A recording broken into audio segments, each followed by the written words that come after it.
Energy security किसी भी country की ग्रोथ के लिए बहुत ही ज्यादा महत्वपूर्ण होती है। इसी दिशा में इंडिया जो है वो रीनेबल एनर्जी को लेके अपने एम्बिशंस को जो है और आगे बढ़ा रहा है। हेलो, नमस्कार, जय हिंद and a very warm welcome to Raj Malhotra IAS. मेरा नाम है पीयूष एंड आज के इस छोटे से सेशन में हम डिस्कस करेंगे कि मौजूदा सिचुएशन में कहां पे स्टैंड करता है इंडिया रीनेबल एनर्जी को लेके, क्या एम्बिशंस हम लेके चल रहे हैं, उस चीज को लेके, उस एम्बिशन को अचीव करने के लिए क्या स्टेप्स उठाए जा रहे हैं गवर्नमेंट की तरफ से पॉलिसी को लेके, एंड ओवरऑल उसमें हम कितनी प्रोग्रेस हासिल करते हुए दिखाई पड़ रहे हैं over the next 30 to 40 years. तो चलिए शुरुआत करते हैं। देखिए, आज की डेट में अगर देखा जाए तो जहां पे चीजें स्टैंड करती हैं, if you were to take a look at the statistics, तो भारत जो है दुनिया में तीसरे स्थान पर स्टैंड करता है, विश्व में third at the global level in terms of renewable energy installed capacity, जो अपने आप में हम कह सकते हैं एक कोई छोटी अचीवमेंट नहीं है। सेकंड, मार्च 2026 तक के अगर डेटा को देखा जाए, जो कि अभी फाइनेंशियल ईयर खत्म हुआ था 2025-26, तो हमारे पास 2083.5 यानी 283.5 gigawatt installed non fossil fuel power generation capacity जो है वो हम कर चुके थे इंस्टॉल। साथ ही साथ 51.5% रिन्यूएबल्स जो हैं that met the target of total electricity demand, जो कि था 203 गीगावाट, विच वाज अबव 50%, जो अपने आप में कह सकते हैं एक कमेंडेबल अचीवमेंट है। साथ ही साथ लेकिन जो अब हम गोल्स देख रहे हैं over the span of next 10 to 20 years, they are even more ambitious. अच्छी बात है एम्बिशंस को सेट करना, बट क्या ये रियलिस्टिक दिखाई पड़ रहे हैं, इसके ऊपर जो है सवाल उठता है। सो जो गोल्स हैं हमारे, अभी हमारे पास जो कैपेसिटी स्टैंड करती है एट अराउंड 284 गीगावाट, उसको हम चाह रहे हैं कि 2030 आते आते 500 गीगावाट तक जो है इंक्रीज किया जाए, यानी कि 500 gigawatt non fossil fuel based install the capacity by 2030। साथ ही साथ 2030 के साल तक की 50% इलेक्ट्रिसिटी जनरेशन कैपेसिटी हम चाह रहे हैं कि नॉन फॉसिल, यानी कि फॉसिल्स के अलावा जो इलेक्ट्रिसिटी जनरेट होती है, आधी इलेक्ट्रिसिटी हमारी टोटल जो हम यूज कर रहे हैं वो नॉन फॉसिल से आए। देन 45% रिडक्शन की हम एम लेकर चल रहे हैं। अगेन 2030 का साल ही तय किया गया है इस चीज के लिए। किस चीज के लिए? Reduction in emission intensity of GDP from 2005 levels, कि इसके अंदर as a percentage of GDP आप जितने एमिशंस कर रहे थे उनको रिड्यूस करके ले आए आप 45% से नीचे, which is another set of challenge. And by 2070 तक आप एम कर रहे हैं नेट जीरो एमिशंस। तो ये सारे जो हैं बहुत ही एम्बिशियस गोल्स दिखाई पड़ रहे हैं। ठीक है, तो चलिए देखते हैं स्टैटिस्टिक्स क्या कहते हैं कि कितना अचीव करने की तरफ जो है भारत बढ़ रहा है। सो मैसिव स्टोरेज इंफ्रास्ट्रक्चर जो है वो चाहिए होगा अगर हम इन टारगेट्स को मीट करना चाह रहे हैं। क्योंकि अगर देखिए, अगर आप हाल ही में न्यूज़पेपर्स के आर्टिकल्स को एनालाइज कर रहे हैं, सिर्फ पढ़ नहीं रहे हैं, तो आपको एक बात समझ में आई होगी कि एक जो पर्टिकुलर बात कॉमन निकल के आ रही है वो ये है कि जो इंस्टॉल्ड कैपेसिटी है उसको तो इंप्रूव इंडिया ने काफी अच्छे तरीके से किया है। अब चाहिए कि उसको आप एफिशिएंटली स्टोर कर पाए, एंड जब उसकी रिक्वायरमेंट है, जब उसकी नीड है, तो आप उसको सप्लाई कर पाए। Which is why I am saying massive storage infrastructure जो है that will be required. So we are aiming at this 500 gigawatt capacity. Thus the next challenge is no longer only adding renewable capacity, कि renewable energy capacity improve करते करते तो आप बढ़ रहे हैं आगे, लेकिन उसको स्टोर करने के लिए भी आपको कैपेसिटी साथ साथ ऐड करनी पड़ेगी। That is, it will ensure कि electricity generated can be stored and supplied when needed. जब जरूरत होगी तो आपके पास स्टोर्ड होगी और आप उसको जो है इस्तेमाल करने के लिए लोगों तक पहुंचा पाएंगे। ये जो है next set of big challenge है हमारे लिए इस जर्नी में। So why massive infrastructure is essential in this particular context? तो एक तो एनर्जी सिक्योरिटी इंश्योर करने के लिए डिपेंडेंस रिड्यूस करता है आपकी फॉसिल फ्यूल्स पे, और स्ट्रेंथन करता है आपकी एनर्जी इंडिपेंडेंस को, कि आपके पास एनर्जी सिर्फ प्रोड्यूस ही नहीं हुई थी, उसके बाद वो स्टोर भी हुई थी और सप्लाई भी हुई थी। रिलायबल पावर की तरह एक्ट करेगी, ensures uninterrupted electricity supply 24/7, plus grid की stability, very very very important. I must say this is very important. Grid जो आपका कई बार अनस्टेबल होता है, सो that is balances supply and demand, reduces any kind of grid fluctuations. And दोस्तों, कहीं ना कहीं ये ग्रिड फ्लक्चुएशंस जो हैं यही जो है दिक्कत ज़्यादा पहुंचाती हैं कि सप्लाई फेलियर्स होते हैं। सप्लाई फेलियर्स के साथ साथ जो है घरों में, ऑफिसेज में और कमर्शियल स्पेसेस में अप्लायंसेस जो हैं वो भी खराब होते हैं इस ग्रिड में फ्लक्चुएशन की वजह से। देन कॉस्ट एफिशिएंसी को बढ़ाएगा। अगर आप इंश्योर करते हैं कि आप स्टोर कर पा रहे हैं लो कॉस्ट रिन्यूएबल एनर्जी को और सप्लाई कर पा रहे हैं जब सबसे अधिक आवश्यकता है इसकी। एंड सस्टेनेबल फ्यूचर के एक्सेलरेट करेगा clean energy transition and supports climate goals. तो ये सारी चीजें जो हैं किसके ऊपर निर्भर कर रही हैं कि हम कितना जो है ऐड कर पाएंगे storage infrastructure in the coming 3 to 4 years, immediate जो हमारी नीड होगी 2030 तक के टारगेट्स को इफेक्टिवली मीट करने के लिए। Alright, then next in the story comes कि एनर्जी का जो स्टोरेज है दैट बिकम्स और that is a very critical pillar of India's clean energy transition के। भारत की जो ये क्लीन एनर्जी ट्रांजिशन की जर्नी है उसके अंदर एक क्रिटिकल पिलर अगर सबसे ज्यादा कोई है तो वो है स्टोरेज। तो एनर्जी स्टोरेज सिस्टम जो हैं they store excess power during periods of high generation and supply it when the demand rises, कि उसको जब डिमांड उतनी नहीं है, जनरेशन जो है ज्यादा हो रही है एज कंपेयर टू कंजम्पशन, तो आप उसको स्टोर कर पा रहे हैं और बाद में जब डिमांड है अकॉर्डिंगली आप उसको सप्लाई कर पा रहे हैं।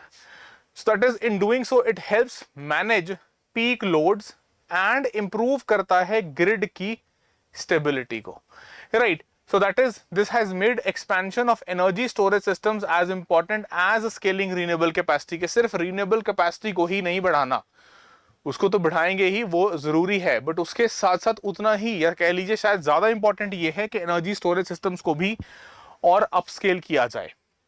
सो ये क्रिटिकल किस लिए है? Energy security, grid stability, renewables को मैक्सिमाइज करना, reliable power when needed, cost efficiency and sustainable future. ये सारे पॉइंट्स जो है मैं आपको एक्सप्लेन कर चुका हूं। मैं सिर्फ वापस एम्फेसाइज कर रहा हूं कि ये इसलिए एक क्रिटिकल पिलर है हमारी एनर्जी ट्रांजिशन में टुवर्ड्स रिन्यूएबल्स। ऑलराइट, देन हमारा जो एनर्जी स्टोरेज मार्केट है that is entering a phase of rapid expansion. ये जो है दिखाई पड़ रहा है with some support coming from the government side, from the policy side, और जो है प्राइवेट सेक्टर भी उसमें कुछ आप कह सकते हो कि कदम आगे बढ़ा रहा है। It is also mapping up the investments and its capacity. तो according to data from India's national generation adequacy plan, India का जो नेशनल जनरेशन एडिक्वेसी प्लान है, यदि उसके अनुसार देखें तो भारत का टोटल जो एनर्जी स्टोरेज कैपेसिटी है it is expected to reach 174 gigawatts by financial year 3035-3036 FY 3036, जो कि एक 23 टाइम्स जो है ग्रोथ होगा फ्रॉम करंट लेवल्स, अगर हम इस रिपोर्ट के अनुसार या इस प्लान के अनुसार जो है देखते हैं तो। Then further this marks a transformational leap, बिल्कुल ट्रांसफॉर्मेशनल, इनफैक्ट एक फिनोमिनल लीप होगी अगर ऐसा कर पाते हैं हम तो, towards reliable, flexible, sustainable energy future for India. ये हम सुनिश्चित कर पाएंगे भारत के लिए। देन दो लार्ज प्रोजेक्ट्स आप कह सकते हो, टेक्नोलॉजी जो हैं वो इसमें हमारी मदद कर रही हैं आज की डेट में, जहां पे इन्वेस्टमेंट्स देखने को मिल रही हैं। ये आपके मेंस के लिए भी काम आ सकता है, so please pay attention. That is, first is pumped storage projects, second is your battery energy storage system, that is BESS, battery energy storage system, BESS के नाम से एक्रोनिम हम बोल देते हैं। तो अभी आज की डेट में पंप स्टोरेज प्रोजेक्ट्स जो हैं 94 गीगावाट का कैपेसिटी है, 567 gigawatt storage capacity and 6 hours of storage. So this is expected to contribute this much, equal to 567 gigawatt hour और 6 आवर्स ऑफ स्टोरेज। पहला टेक्नोलॉजी। दूसरा जो आपका है बैटरी एनर्जी स्टोरेज सिस्टम्स, इसमें this is projected to add 80 gigawatt capacity, जो equivalent है 321 gigawatt hours के स्टोरेज के, विद 4 आवर्स ऑफ स्टोरेज। तो दोनों को साइमल्टेनियसली लेके चल के हम अचीव कर सकते हैं ये 23 टाइम्स जो ग्रोथ की बात हो रही है। Alright, so that is the rapid phase. Then what about the policy support, कि क्या सरकार की तरफ से कोई सपोर्ट फोर्थकमिंग है पॉलिसी के लेवल से, गवर्नमेंट्स की लेवल से? कुछ चीजें जो देखने को मिल रही है कि government is creating supportive policies to accelerate deployment. It has introduced energy storage obligations, जैसे it has waived interstate transmission charges for eligible projects, ताकि वहां पे जो है जहां डिमांड एंड सप्लाई का जो मिसमैच है उसको बेटर तरीके से मैनेज किया जा सके पीक लोड्स के टाइम पे, या जब डिमांड कम है और प्रोडक्शन ज्यादा है तो आप उसको स्टोर कर पाएं और किसी अगर नेबरिंग स्टेट में या कहीं और किसी इंटरस्टेट डिमांड अगर कहीं पे है वहां पे उसको सप्लाई कर पाएं। Then further viability gap funding scheme, कि अगर मान लीजिए प्राइवेट सेक्टर जो है या कोई प्राइवेट प्लेयर जो है वो एक एक्स अमाउंट जो है इन्वेस्ट करना चाहता है और उसमें जो है गवर्नमेंट कुछ कंट्रीब्यूट करके, जिसको बोल रहे हैं वायबिलिटी गैप फंडिंग, उस प्रोजेक्ट को वायबल बना सकती है, तो गवर्नमेंट उस तरफ से भी फोर्थकमिंग दिखाई दे रही है। सो that is amid approved viability gap funding scheme, उसको अप्रूव किया गया है टू इंप्रूव प्रोजेक्ट वायबिलिटी। देखो जरूरी नहीं है कि हर बार प्राइवेट सेक्टर जो है वो उतना पैसा डालने के लिए इच्छुक हो या उसकी कैपेसिटी हो। At that point of time, the government or state can, come up with its resources as an add-on, and दोनों जो हैं वो उस गैप को फुलफिल करके प्रोजेक्ट की वायबिलिटी को इंश्योर कर सकते हैं। So that is stronger policies, lower costs, higher viability and faster deployments। चलो ठीक है, ये कुछ स्टेप्स दिखाई पड़ रहे हैं जो गवर्नमेंट की तरफ से आ रहे हैं। अब क्या कोई आउटकम निकल के आता दिखाई पड़ रहा है? What are the outcomes? अगर हम कोई कंक्रीट रिजल्ट देख पा रहे हैं, सबसे पहले तो these measures are encouraging utilities and developers to invest in energy storage alongside renewable energy projects। देखो जब भी सरकार जो है कहीं पे अगर पॉलिसी सपोर्ट प्रोवाइड करती है तो प्राइवेट सेक्टर को भी जो है कॉन्फिडेंस आता है, इन्वेस्टर को कॉन्फिडेंस आता है कि वहां पे वो इन्वेस्ट करेगा तो उसका पैसा जो है उस पर रिटर्न्स मिलेंगे, डूबेगा नहीं। सो दैट इज श्योर शॉट जो यहां दिखाई दे रहा है कि सिर्फ एनर्जी प्रोजेक्ट्स में नहीं, एनर्जी स्टोरेज में भी जो है साथ साथ इन्वेस्टमेंट्स देखने को मिल रहे हैं। First, second, the impact is already becoming visible. Strong policy support जो है वो ड्राइव कर रहा है एक new era of growth in the energy storage market, जो कि अभी हम डिस्कस कर चुके हैं कि बहुत ही ज्यादा क्रूशल है along with ramping up the production of energy, renewable energy. तो की आउटकम्स अगर देखे जाएं तो यहां पे ये 3 की आउटकम्स देखने को मिलते हैं। क्या? पहला जो आपका ये BESS कैपेसिटी एडिशंस हैं, अगर हम प्रेजेंट ट्रेंड्स ऑफ इन्वेस्टमेंट को देखते हैं तो उससे दिखाई पड़ रहा है कि they are expected to grow from 507 MWH megawatt hours in 2025 to 5 gigawatt hours by 2027, यानी कि जो आपका अगला फाइनेंशियल ईयर होगा, इतनी ग्रोथ इसमें स्केल होती हुई दिखाई पड़ रही है।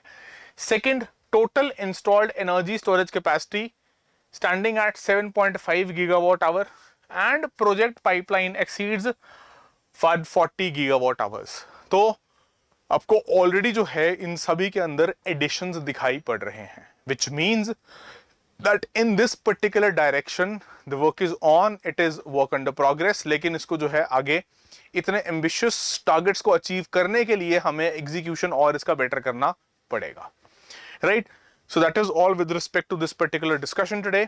आई होप ये छोटा सा एक आपका जो जीएस पेपर 3 का पार्ट है, इंफ्रास्ट्रक्चर का, एनर्जी का, क्लीन एनर्जी का, एनवायरमेंट से भी ओवरलैप है, ये समझ में आपको आया होगा। ये सारे पॉइंट्स आपके मेंस के पर्सपेक्टिव से भी इंपॉर्टेंट है, so you can jot them down और इसको आप एज फॉर्डर यूज कर सकते हैं, राइट? चलिए, so I will take a leave. Thank you so much. ऐसे और इन्फॉर्मेटिव कंटेंट के लिए do follow our channel, subscribe to it, and if you have like this video do hit that like button and share it with your friends and family. Thank you so much. जय हिंद, जय भारत।